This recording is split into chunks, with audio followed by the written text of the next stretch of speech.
Welcome on dreamer study. आज हम बात करने वाले हैं इलेक्ट्रिसिटी के क्वेश्चन के बारे में, जिसमें हम लोग क्या करते हैं, जब कभी भी रेडियस इंक्रीज कर देते हैं तो रेजिस्टेंस बढ़ता है, क्या होता है, स्पेसिफिक रेजिस्टेंस, इन सब के बारे में बात करने वाले हैं।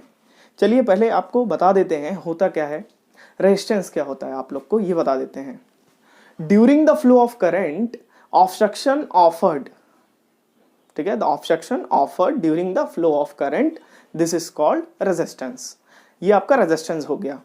मतलब कि करंट के जो फ्लो होते समय बीच में जो ऑब्स्ट्रक्शन क्रिएट होता है उसी को बोलते हैं रेजिस्टेंस। अब आते हैं, जरा ध्यान से देखते हैं।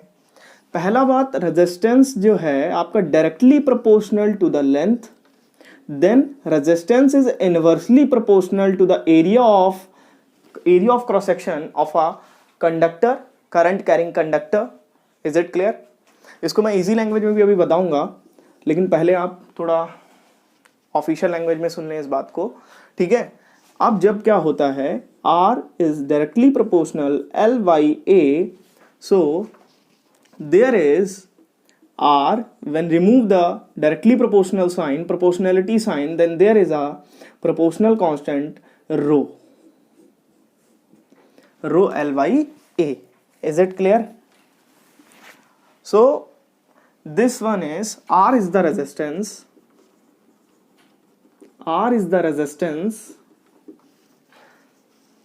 L is the length of conductor,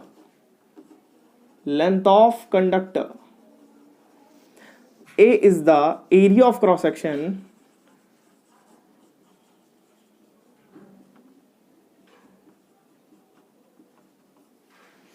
and rho is the resistivity.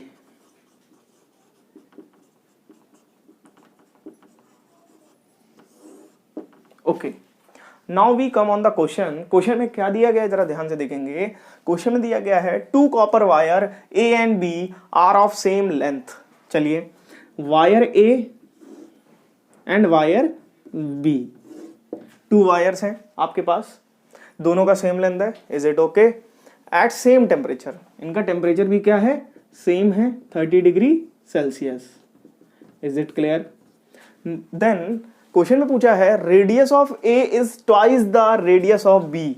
जो ए का रेडियस है वो दुगना हो जाएगा किससे, बी के रेडियस से। मतलब बी का रेडियस से ए का रेडियस दुगना है। इसका रेडियस अगर आर है तो इसका रेडियस कितना है, 2r है। क्लियर? इतना बात क्लियर हुआ? सॉरी, डायमीटर बना दिया, रेडियस की बात हो रही है यहाँ पे। इसका रेडियस अगर r है, कितना है, r, तो इसका रेडियस कितना होना चाहिए, 2r होना चाहिए। बोल रहा है, क्वेश्चन बोल रहा है हमसे। क्लियर? अब हमें बताना है कि बताओ रेजिस्टेंस किस में ज्यादा होगा। बोला है which wire have greater resistance. तो सिंपल सा है, हम लोग अगर इसको देखेंगे तो इसके according inversely proportional to the area, ठीक है, एरिया। अब वायर का अगर रेडियस बढ़ेगा तो एरिया भी इंक्रीज होगा। क्लियर? क्योंकि भाई सर्कुलर है, तो A is equal to pi r square होता है।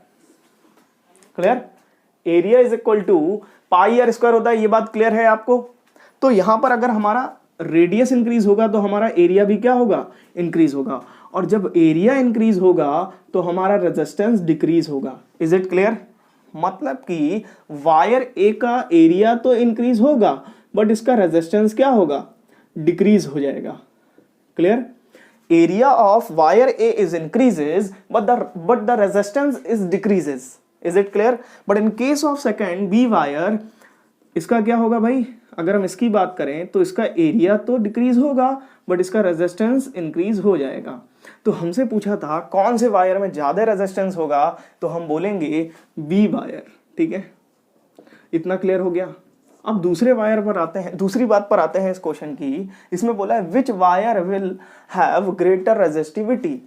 तो किस वायर में ग्रेटर रेजिस्टिविटी होगी? तो सिंपल सी बात है, सेम होगी। क्यों होगी सेम, जरा देखते हैं। क्योंकि रेजिस्टिविटी सिर्फ मटेरियल पर डिपेंड करती है और टेम्परेचर पर डिपेंड करती है। क्लियर हुआ? Resistivity depends on material and temperature.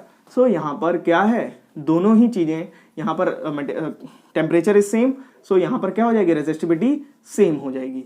तो क्वेश्चन बहुत इजी था, बट आप कॉन्सेप्ट एक बार अगर सीख गए तो इस तरह के क्वेश्चन एग्जाम में 100% आता है और आपके 3 से 4 मार्क्स यहीं से बन जाएंगे। This is the most important part of your examination. तो आई थिंक इससे रिलेटेड आप लोग जितनी भी बातें हैं सारी अच्छे से पढ़ लें। ओके, मिलते हैं नेक्स्ट वीडियो में और हम लोग 1 क्वेश्चन का पॉलिसी लेकर के चल रहे हैं, तो हम लोग इसी को लेकर के चलेंगे। Is it clear?